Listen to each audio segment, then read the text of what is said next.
I'm never going to write another story. I don't like writing stories. I don't like putting he said, she said, he did, she did, and telling about people. The small dark woman who coughs into a silk handkerchief and says, "Excuse me, would you like another soda cracker, Mary?" And the men with grease all over their clothes and lunch tins in their hands. The hillside men who get into the tram at 4:45 and hang on to the straps so the ladies can sit down comfortably and stare out the window, and you never know what they're thinking. Perhaps about their sons in Standard, too, who are going to work at Hillside when it's time for them to leave school. And that's called work and earning a living. Well, I'm not going to write any more stories like that.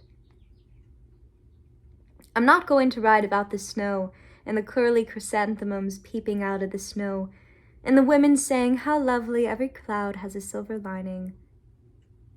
And I'm not going to write about my grandmother sitting in a black dress at the back door and having her photo taken with Dad because he loved her best, and Uncle Charlie broke her heart because he drank beer.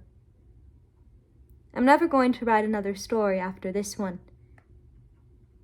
This is my last story.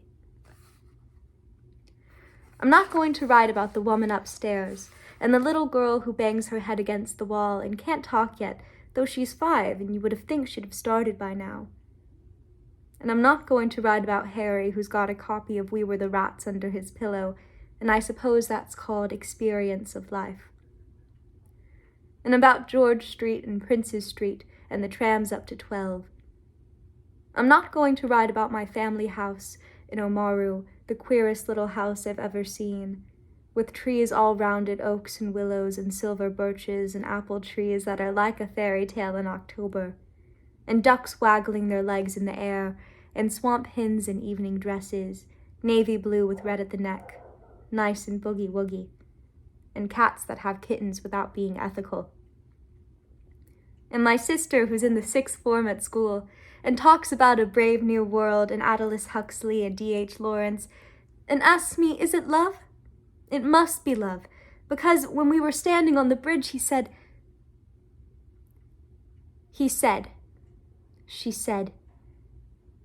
I'm not going to write any more stories about that. I'm not going to write any more about the rest of my family.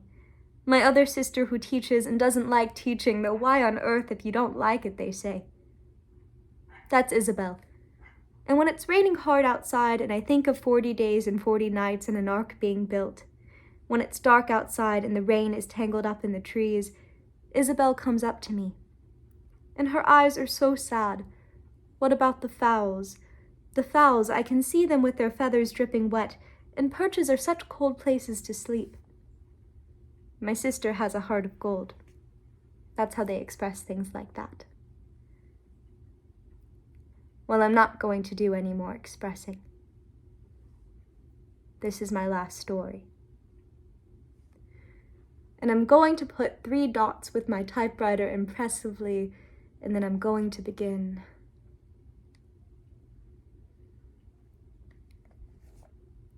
I think I must be frozen inside, with no heart to speak of.